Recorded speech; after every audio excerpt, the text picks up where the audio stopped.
I still remember the way the champagne tasted that night. Bitter. Or maybe that was just the taste of betrayal.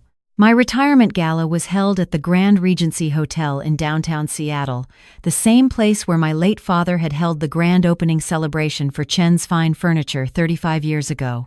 Back then, I was 28, fresh out of business school, and terrified I'd run his legacy into the ground. Now, at 63, I was supposed to be handing over the keys to the kingdom to my son, Michael. The ballroom glittered with crystal chandeliers. 200 guests milled around, sipping champagne and nibbling on canapés. Employees I'd worked with for decades, business partners, family friends. My husband Robert stood beside me, his hand on the small of my back, smiling that practiced smile he'd perfected over 30 years of corporate events. Michael stood at the microphone, looking sharp in his tailored navy suit. My son, my only child. At 38, he was everything I'd hoped for: handsome, Harvard-educated, charming. He'd worked at Chen's for 15 years, learning every department, earning the respect of our employees, or so I thought. "Ladies and gentlemen," Michael's voice rang out, clear and confident. "Tonight, we celebrate my mother's incredible 35-year journey as CEO of Chen's Fine Furniture." The crowd applauded. I smiled, raised my glass. This was my moment, my victory lap. "But I want to take a moment," Michael continued, "to talk about the woman who really taught me everything I know about business." My smile froze. Something in his tone had shifted. The woman who showed me how to see opportunities others miss, how to make the hard decisions, how to put profit above sentiment. He turned, and his eyes weren't on me. They were on his wife, Vanessa, standing at the edge of the crowd in her emerald dress. "Vanessa," Michael said, his voice warm, intimate, as if we weren't in a room full of people. "Come up here, honey." My heart started hammering. Robert's hand tightened on my back. Vanessa glided to the stage, her blonde hair perfect, her smile radiant. She'd been my daughter-in-law for 5 years. 5 years of Sunday dinners and holiday celebrations. 5 years of me treating her like the daughter I never had. Michael took her hand. "Vanessa and I have been working on something special for the past 2 years. A plan to take Chen's into the future. 2 years. The words echoed in my head. 2 years of secret planning. "Mom," Michael turned to me, and his smile was all teeth, no warmth. "You built an incredible company, but it's time for it to evolve. That's why tomorrow morning, I'll be announcing the sale of Chen's Fine Furniture to Meridian Home Group." The room went silent, completely silent. You could have heard a pin drop on the Persian carpet. Meridian has offered $200 million for the company. Vanessa negotiated the deal. She's the real business mind in this family. He squeezed her hand. "With that money, we're starting a new venture. Modern, streamlined, digital first. Everything Chen's isn't." I stood there, champagne glass in my hand, feeling 200 pairs of eyes on me. This was my retirement party, my celebration. And my son was announcing he'd sold my father's company, my company, without my knowledge or consent. The crowd started applauding, slowly at first, then louder. Because what else do you do when someone makes an announcement like that? People clapped because they were uncomfortable, because they didn't know what else to do, because they thought maybe this was planned, that I knew. I saw faces in the crowd. Margaret Wu, our head of design, looking stricken. James Patterson, who'd been our plant manager for 20 years, shaking his head. And Gloria, my assistant of 30 years, standing in the back with tears streaming down her face. Robert's hand was still on my back, but it felt like a dead weight now. I raised my glass, my hand surprisingly steady. "Thank you, Michael," I said, my voice clear and calm. That was quite an announcement. I took a sip of champagne. Bitter, so bitter. "If you'll all excuse me," I said. "I need some air." I walked out of that ballroom with my head high, my spine straight, every inch the CEO I'd been for 35 years. I didn't run. I didn't cry. I didn't give them the satisfaction. But inside, I was screaming. I found the ladies' room and locked myself in a stall. My hands were shaking now. My son had just humiliated me in front of everyone I knew. He'd betrayed me, betrayed his grandfather's legacy, betrayed everything our family had built. And he'd done it with that smile on his face. The door opened. Heels clicked on the marble floor. Dorothy? It was Rebecca, my goddaughter. She was 34, a corporate lawyer at one of Seattle's top firms. I'd known her since she was born. Her mother was my college roommate. Dorothy, are you in here? I'm fine, I said, but my voice cracked. No, you're not. She knocked on the stall door. Come out, please. I opened the door. Rebecca stood there in her burgundy dress, her dark eyes fierce. That bastard, she said. That absolute bastard. I don't understand, I whispered. How can he sell the company? He doesn't have the authority. The board. That's what I came to tell you, Rebecca said. Michael called an emergency board meeting this afternoon, while you were getting ready for the party. He presented the Meridian offer. My stomach dropped. And 4 board members voted to approve the sale. They have majority control. 4 board members. I thought of the board. 8 members total. 4 of them were old friends of my father's, men in their 70s who'd been on the board since the beginning. The other 4 were newer additions, people Michael had suggested over the past 5 years. Which 4? I asked, though I already knew. Rebecca named them. All 4 of Michael's appointees. He planned this, I said slowly. He's been planning this for years. It looks that way, Rebecca said gently. I stared at my reflection in the mirror. My makeup was perfect. My silver hair was styled elegantly. I looked like a woman in control. I looked like a lie. I need to go home, I said. I'll drive you, Rebecca offered. No.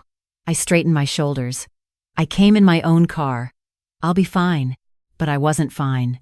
I drove home in a daze, my hands tight on the wheel. Robert had stayed at the party, probably networking, probably already positioning himself for whatever came next. My husband, who hadn't said a word when Michael made his announcement, who hadn't defended me or questioned it. I should have seen it coming. The signs had been there. Michael pushing for modernization. Vanessa suddenly taking an interest in the company's finances. Board meetings that Michael attended without me, saying he wanted to learn the ropes. I'd been so proud of his initiative. So blind. I pulled into our driveway in Madison Park. Our house was dark. Inside, it smelled like the lavender potpourri the housekeeper kept in bowls around the rooms. Everything was perfect. Everything was a lie. I poured myself a scotch, my father's favorite, and sat in his old leather chair in the study. The company documents lined the shelves. 35 years of quarterly reports, product catalogs, business plans. My phone buzzed. A text from Gloria. I'm so sorry, Dorothy. If you need anything, I'm here. Another from Margaret.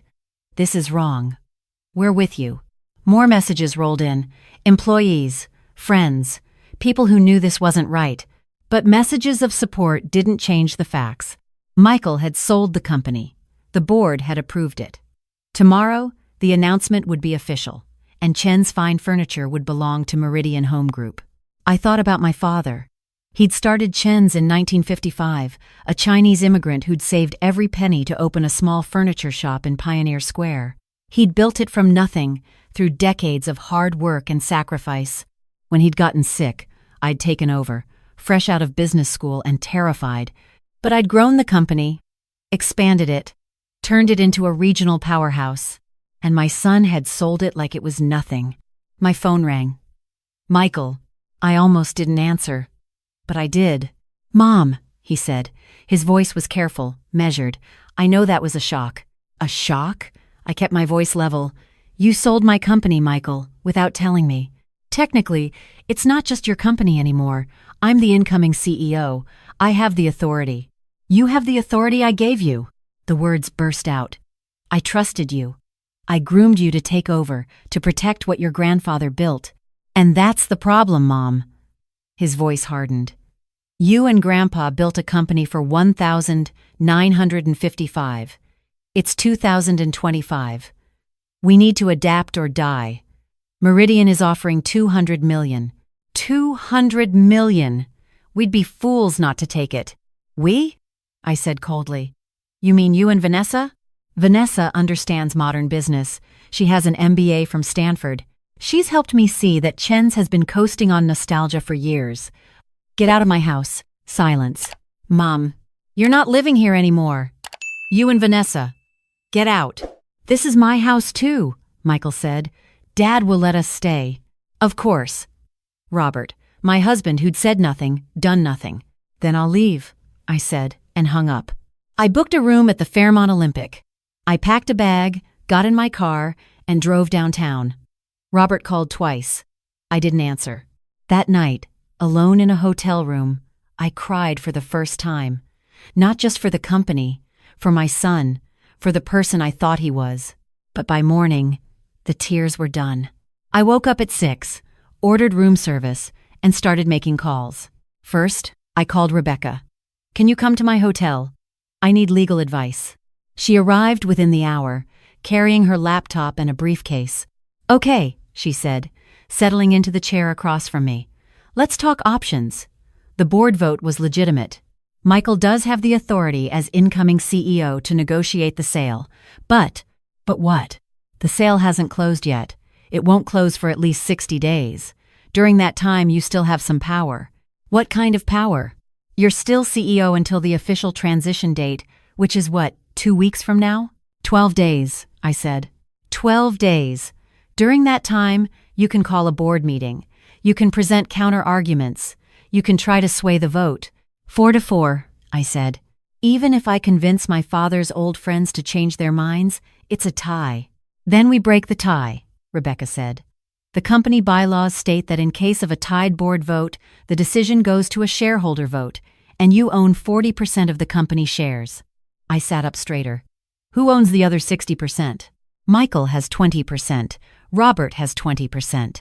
The remaining 20% is split among 4 minority shareholders, all old friends of your father's. I did the math. If I could get the minority shareholders on my side, I'd have 60%. Enough to block the sale. "Can you help me?" I asked Rebecca. She smiled. "I thought you'd never ask." Over the next 3 days, Rebecca and I worked around the clock. We pulled financial records. We analyzed the Meridian offer. We prepared presentations. And we found something interesting. Meridian's offer was for $200 million, but it came with conditions. They'd keep the Chen's brand name for only 5 years, then rebrand everything under Meridian. They'd close 3 of our 4 manufacturing plants, eliminating over 400 jobs. They'd liquidate our inventory at discount prices to make room for their own products. In short, they'd gut the company. Michael had to know this.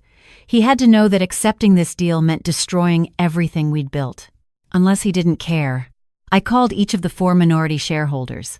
Tom Nakamura, who'd been my father's lawyer. Patricia Gonzalez, who'd been our first major investor. David Kim, who'd supplied our fabric for 30 years. And Sarah Johnson, who'd designed our first signature chair. I met with each of them privately. I showed them the numbers. I showed them what Meridian's offer really meant. "Dorothy," Tom said, shaking his head. "I had no idea. Michael made it sound like a good deal." "He made it sound like a windfall," Patricia said. $200 million. We'd all get a payout. "You would," I agreed. "For about 5 years. Then Meridian would destroy the brand, and your shares would be worthless. But if we keep Chen's independent, if we invest in modernization on our own terms, we can grow the company. And your shares will increase in value." One by one, they agreed to vote with me. "But Dorothy," Sarah said, "what about Michael? He's still got 20%. And Robert." "Robert will vote however Michael tells him to," I said bitterly. "But 40% is enough. With your 20% combined, we have 60%. We can block the sale." Rebecca scheduled an emergency board meeting for the following Monday, 5 days before my official retirement date. I spent those 5 days preparing. I called department heads, I talked to longtime employees, I gathered support, and I hired a forensic accountant. His name was Dennis Wu, Margaret's nephew, and he specialized in corporate fraud. I gave him access to all of Michael's expense reports from the past 2 years. "Find me something," I said. He found plenty.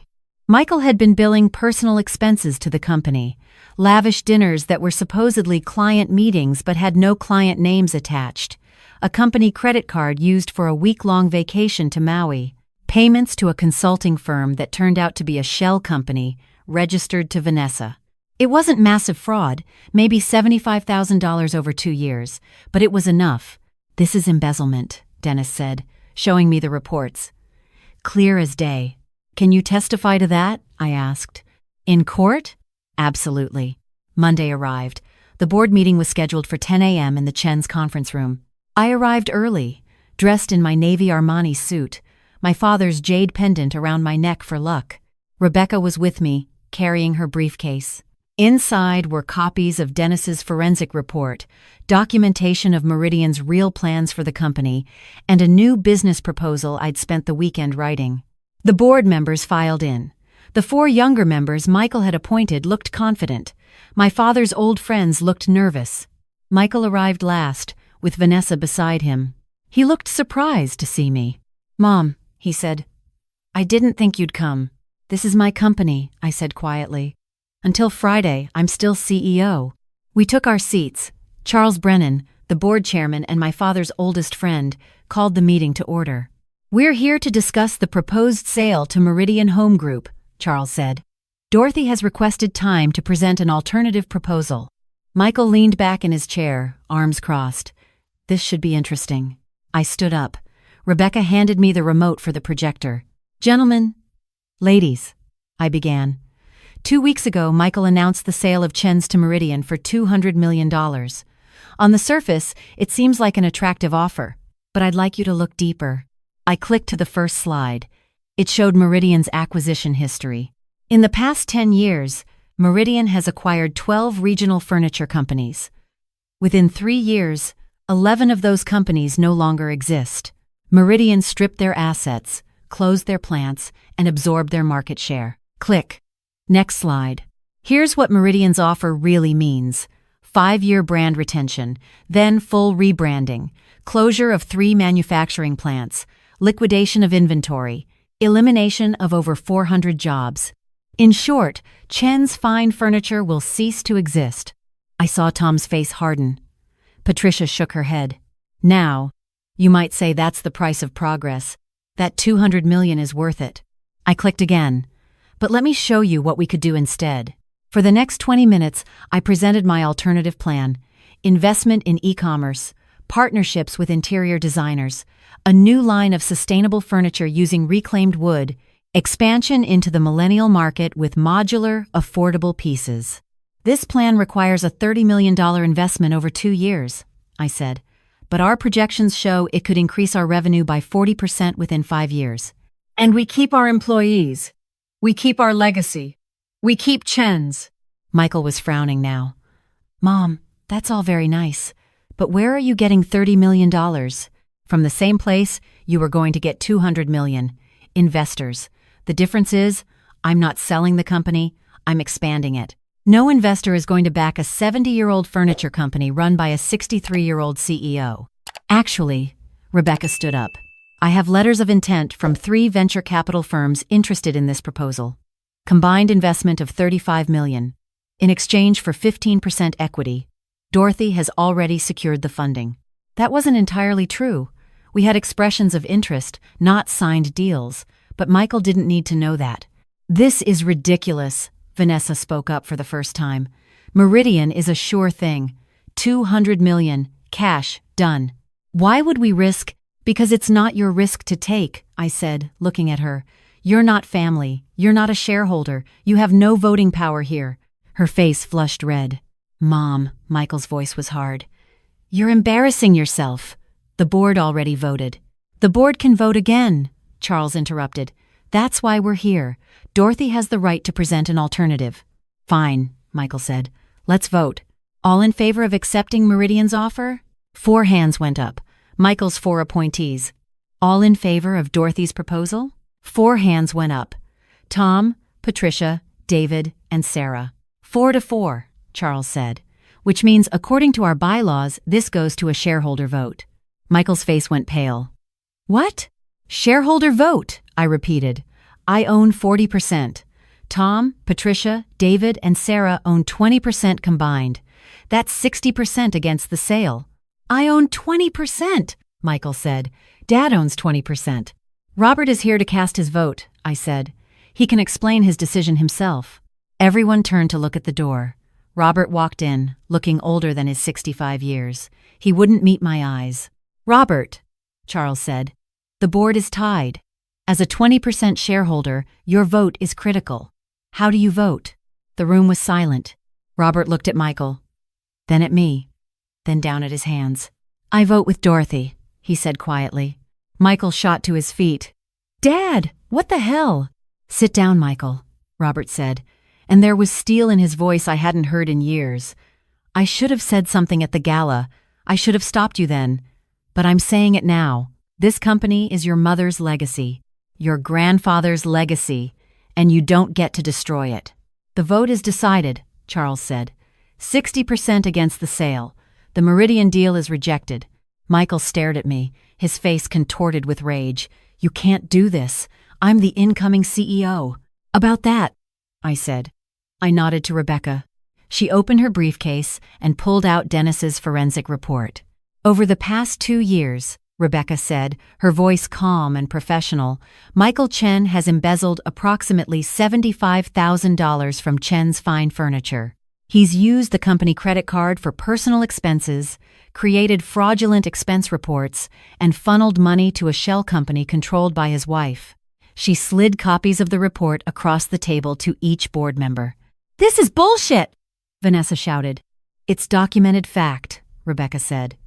"Dinner at Canlis on March 15th, charged as a client meeting. No client name on file. Hawaii vacation in June, charged as a business trip. No business conducted.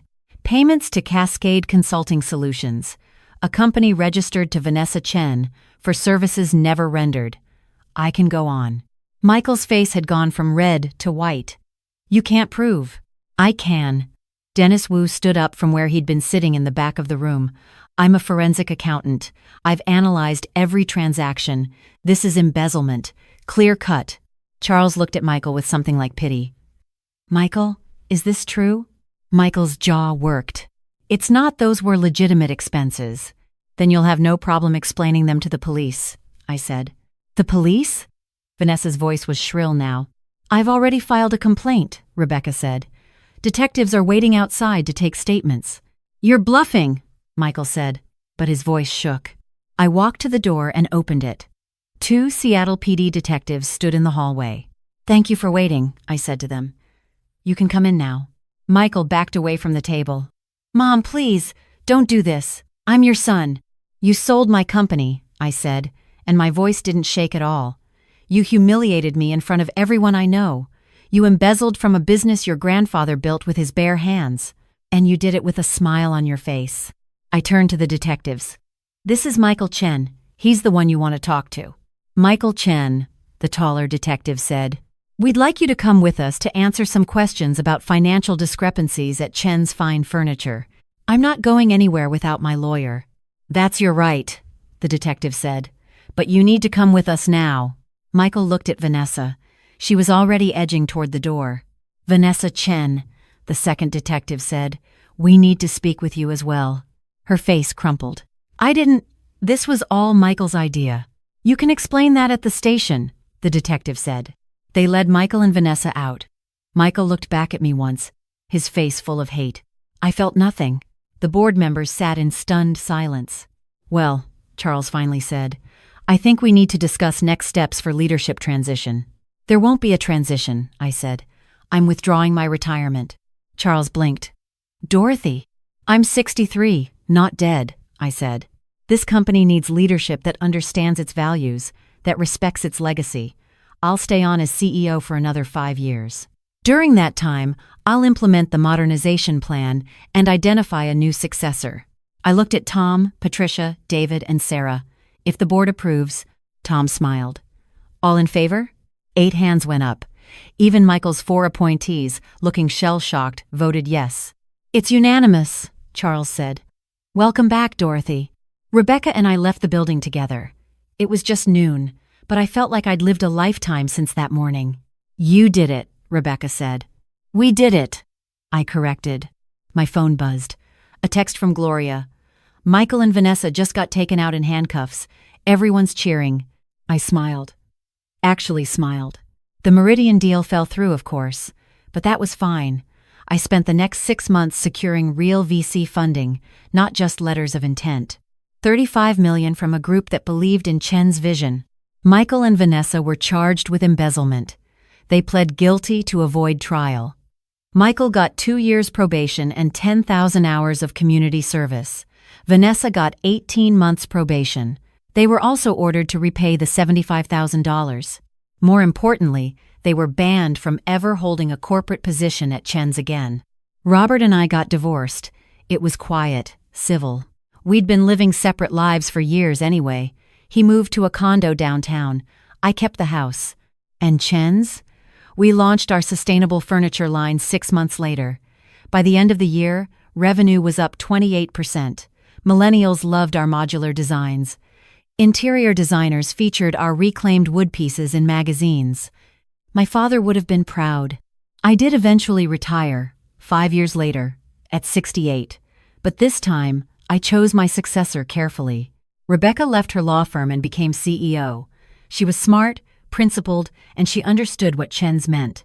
The night of my second retirement party, a much smaller affair this time, Rebecca gave a speech.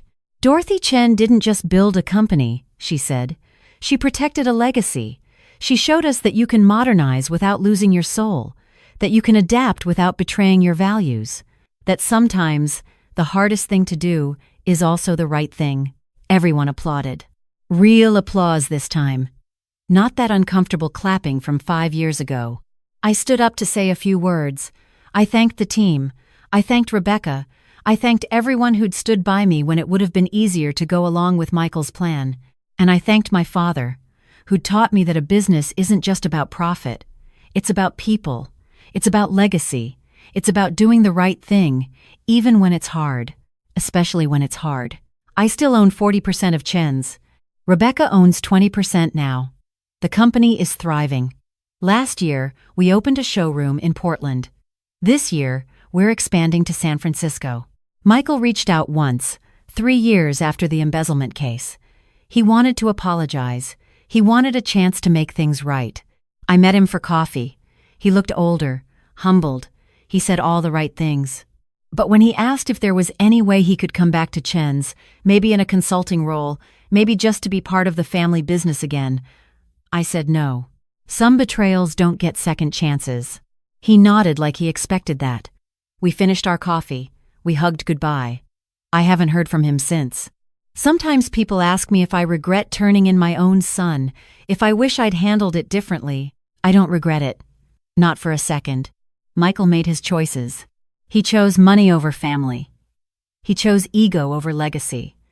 He chose to betray everything we'd built. I just chose not to let him get away with it. And you know what? That champagne at my second retirement party tasted perfect, not bitter at all. Just sweet victory.